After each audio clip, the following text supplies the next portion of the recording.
Audience is convened pursuant to Article 168 of the Constitution to receive a report of the tribunal appointed by Your Excellency's predecessor in office on the recommendation of the Judicial Service Commission.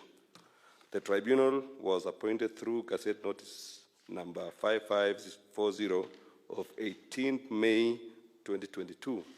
The tribunal's mandate was to primarily consider a petition by the Judicial Service Commission for removal of Honorable Mr. Justice Said Juma Chitembwe, Judge of the High Court of Kenya, from office and to inquire into the allegations therein. The tribunal was constituted of Honorable Lady Justice Mumbi Ngugi as chairperson, Dr. Fred Ojambo, Senior Counsel, Honorable Lady Justice Abida Ali Aroni, Honorable Justice Nzioki Wamakau, Mr. James Ochieng Oduor, Lieutenant General Retired Jackson Ndungu, and Dr. Lydia Nzomo as members. His Excellency also appointed by the same Gazette Notice Mr. Jasper Mbuki and Mr. Sarah Yamo as joint secretaries. Mr. Kiragu Kimani, Senior Counsel, was also appointed as lead counsel, and Mr. Edward Nyang'au Omoti and Mr. Joseph Kitonga Riungu as assistant counsel.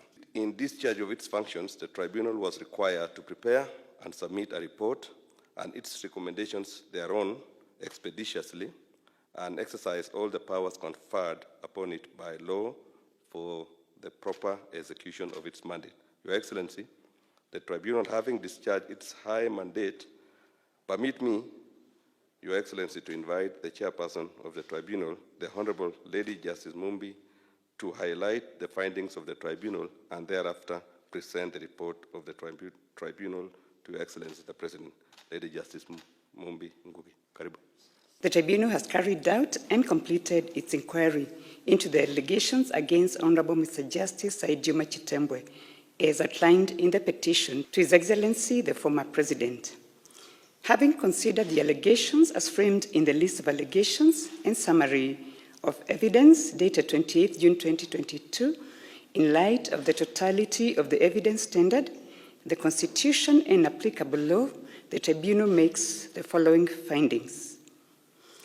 On allegation 1 and 6 in their list of allegations, the tribunal finds that the judge knew Honorable Sonko, had a relationship with him through marriage, and had ongoing dealings with him over the sale of title number Kwale Galu Kinondo 779 during the pendency of the consolidated petitions, which facts presented reasonable circumstances for the judge to disclose the same to the Honorable Chief Justice, colleague judges on the bench, and parties in the consolidated petitions, and to recuse himself from sitting on the consolidated petitions. I should mention here, Your Excellency, that the consolidated petitions related to the impeachment of Honorable Sonko as Governor of Nairobi County. The second point we found is that these facts and circumstances and the failure to disclose the same to the Chief Justice, colleague judges, and the parties to the consolidated petitions amounted to breach of Articles 10, 75, and 232 of the Constitution and Regulations 9, 19, 20, and 21 of the Judicial Service Code of Conduct and Ethics, Regulations 2020 by the judge. His conduct further undermined the constitutional principles of fair hearing, equality before the law, the right to equal protection and benefit of the law without bias or prejudice guaranteed under Article 51 of the Constitution and ring-fenced under Article 25C thereof. The tribunal finds that the contravention of Articles 10, 75, and 232 of the Constitution and Regulations 9, 19, 20, and 21 of the Code of Conduct and Ethics by the judge amounted to gross misconduct or misbehavior. Allegation 2. The tribunal finds that the judge offered legal advice to Honorable Sonko on the possible grounds of appeal against the High Court judgment on the consolidated petitions, which conduct amounted to breach of Articles 10, 73, 2B, 75C of the Constitution and Regulations 11.3A and B, 17.3, 20, 21, and 30 of the Code of Conduct and Ethics. The tribunal finds that the breach by the judge of these constitutional provisions and the Code of Conduct regulations amount to gross misconduct and misbehavior under Article 168(1)(e) of the Constitution. On allegation 3, the tribunal finds that the judge acquired a proprietary interest in property, the subject matter of his decision in Malindi Succession Cause number 97 of 2015 in the matter of the estate of Peter Warner, deceased, being title number Kwale Galu Kinondo 779, held on his behalf by Mr. Amana Saidi Jirani. Further, that in acquiring or holding the interest, his subsequent conduct of holding meetings with the parties at his residences on 16th March 2021, 22nd May 2021, 9th and 10th July 2021, his involvement in advising the parties in Malindi Civil Appeal number 32 of 2018, Pacific Frontier Seas Limited versus Jane Mutulu Chengo and another, arising out of his judgment in Malindi Succession Cause number 97 of 2015, and his undertaking to compromise Court of Appeal judges amounted to lack of accountability, involvement in corrupt practices, and impropriety, contrary to Articles 10, 73, and 75 of the Constitution, and Regulations 13(1)(a), 14(1)(a), 14(1)(b), 14(3), and 30 of the Code of Conduct and Ethics. The stated breaches of the Constitution and the Code of Conduct and Ethics by the judge amount to gross misconduct and misbehavior under Article 168(1)(e) of the Constitution.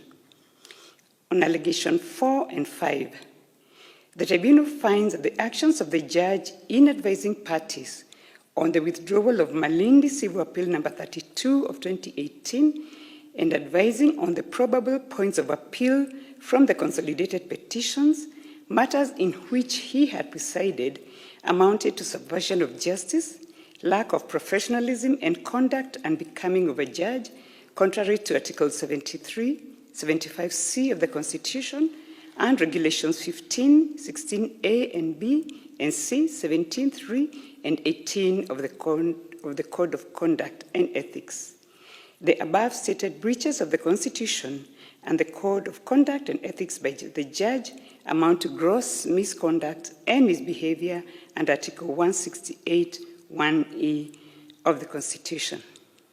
Your Excellency, having made those findings with regard to the 6 allegations against the judge, and having considered all the evidence and following the tribunal's findings that allegations 1, 2, 3, 4, 5, and 6 have been proved, we unanimously find that the judge's conduct was in breach of the Judicial Service Code of Conduct and Ethics, Regulations 2020, amounted to gross misconduct, contrary to 168(1)(e), 168(1)(b) and E of the Constitution, and in accordance with Article 168(7)(b) of the Constitution, we therefore recommend to Your Excellency that the Honorable Mr. Justice Said Juma Chitembwe be removed from the office of Judge of the High Court. We now have the honor, Excellency, to submit our report to you, and we thank you for the honor that has been bestowed on us as a tribunal. Thank you. The more responsibility we have, the more power we exercise. It comes with huge responsibility and equally major accountability. There are inbuilt mechanisms in the Constitution to take care of any situation. If we properly interpret the Constitution, we can be able to take care of any excesses by whatever office holder.